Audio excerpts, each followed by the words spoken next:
Guys গতকাল road to Glory টুর্নামেন্টের practice ম্যাচে ক্রুল গেমিং মানে আমাদের সাথে এমন একটা কাহিনী ঘটে যায় যার জন্য কিনা আমরা মোটেও প্রস্তুত ছিলাম না। কেননা এই জায়গায় তোমরা একটু ভালো করে লক্ষ্য করো তাহলে দেখতেই পারবে আমি যখন লঞ্চ প্যাড ইউজ করি ঠিক তখনই আমার টিমমেট পাখি গেমিং একই সময় লঞ্চ প্যাডটা মারে, যে কারণে আমার এবং পাখি গেমিং এর মধ্যে একটা গ্লিচ হয়ে যায়। আর তোমরা যারা যারা কালকে লাইভটা দেখছো তারা অনেকেই কিন্তু এটা খেয়াল করছো যে আমি আর পাখি গেমিং একটা জায়গার মধ্যে আটকে গেছি। মানে তোমাদেরকে লাইভের মধ্যে দেখাইতেছিল আমি যেদিকে যাইতেছি পাখি গেমিংও সেদিকে যাইতেছে এন্ড আমরা একজনের মধ্যে আরেকজন ঢুকে গেছি। তবে লাইভের মধ্যে তোমরা ব্যাপারটাকে যেভাবে দেখছো বিষয়টা আসলে কিন্তু সেভাবে হয় নাই। এখন আমি তোমাদেরকে ক্লিপটা আমার নিজের স্ক্রিন থেকে দেখাই, তাহলে তোমরা জিনিসটা দেখে আরো বেশি মজা পাবা এন্ড তোমরা নিজেরাও সতর্ক হইতে পারবা কেউ নেক্সট টাইম থেকে এমন ভুলগুলো করো না। তবে তার আগে গাইস তোমরা যারা এখনো ভিডিওতে লাইক করো নাই মনে করে লাইকটা করে দিও এন্ড সেই সাথে তোমরা যারা আমার সাথে অ্যাড হতে চাও তারা ভিডিওটাকে শেয়ার করে কমেন্টে তোমাদের আইডি কোডটা দিয়ে দিও। তো ম্যাচের এই মোমেন্টে যখন আমি লঞ্চ প্যাড মারতে যাই তখন আমার টিমমেট পাখি গেমিং আমার লঞ্চ প্যাডের সামনে এসে দাঁড়ায়, আমি তার জন্য যাইতে পারি না। পরে আবারও যখন আমি লঞ্চ প্যাডটা ইউজ করে ঠিক একই সময় আমি যাওয়ার আগে কিন্তু পাখি গেমিং আমার লঞ্চ প্যাডে ক্লিক করে দেয়, যে কারণে মাঝ পথে কিন্তু আমাদের মধ্যে একটা সংঘর্ষ হয়ে যায়। আর এই সংঘর্ষটা হওয়ার পর থেকে তোমরা একটু ভালো করে লক্ষ্য করো তাহলে দেখতে পারবা যে আমি যেদিকে যেতেছি আমার পিছনে পিছনে পাখি গেমিং আটকে গেছে আর আমি যতগুলো গুলি মারতেছি তার ম্যাক্সিমাম গুলি কিন্তু পাখি গেমিং এর বডি থেকে লাগতেছে। আর যেহেতু এই ম্যাচে আমি কেসি ক্যারেক্টার নিয়ে সাপোর্টার রোলে খেলতেছিলাম তো গ্লিচটা হওয়ার ফলে কিন্তু আমি কেসিটাও ঠিকমতো ইউজ করতে পারতেছিলাম না। আর অপরদিকে আমার টিমমেট ক্রুল গেমিং কিন্তু অলরেডি ডাউন হয়ে গেছে, তবে ওনার স্ক্রিনে কিন্তু দেখাইতেছিল যে আমরা ওনার সাথেই ছিলাম, যেটা কিনা লাইভেও দেখাইছিল, কিন্তু আমরা তো ওনার সাথে ছিলাম না।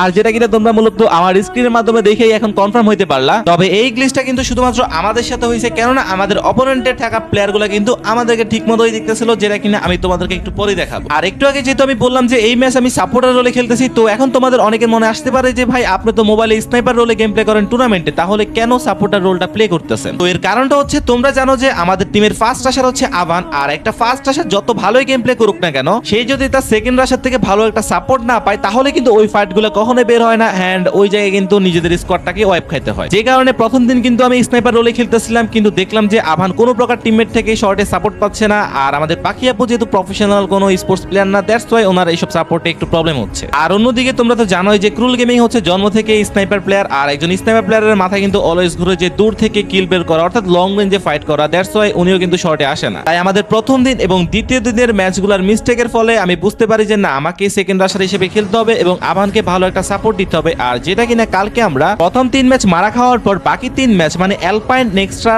এবং সোলারাতে আমি কেসি ক্যারেক্টার নিয়ে খেলছি এন্ড দেখতেই পারলা যে সেগুলো আমাদের খুব ভালোভাবে বের হয়েছে। যে কারণে রোড টু গ্লোরির অফিসিয়াল ম্যাচগুলোতে তোমরা হয়তো আমাকে সেকেন্ড রাশার হিসেবে দেখবা। আর এবারে রোড টু গ্লোরি ম্যাচটা গাইস অন্যরকমই হচ্ছে, কারণ এরকম ফাইট কখনো অফিসিয়াল টুর্নামেন্টে হয় না। যেহেতু আমি বাংলাদেশে আসা সবগুলো অফিসিয়াল টুর্নামেন্টে খেলছি তো আমার তো মোটামুটি লেভেলের একটা এক্সপিরিয়েন্স বা ধারণা আছে, আর ওইটার থ্রুতে আমি এই কথাটা বললাম। যাই হোক, ভিডিওর মধ্যে কিন্তু আমি তোমাদেরকে বলছিলাম আমাদের সাথে যে গ্লিচটা হয়েছে এটা শুধুমাত্র আমাদের টিমমেটরাই দেখছে, আদার্স প্লেয়ারদের কাছে কিন্তু সব নরমালি ছিল এন্ড যেটা কিনা তোমরা অলরেডি আরএসকে কুটুসের স্ক্রিন থেকে দেখতেই পারলা। আর ফাইনালি কিন্তু এই ম্যাচটা আমরা মানে ক্রুল গেমিং করে ফেলে বুইয়া।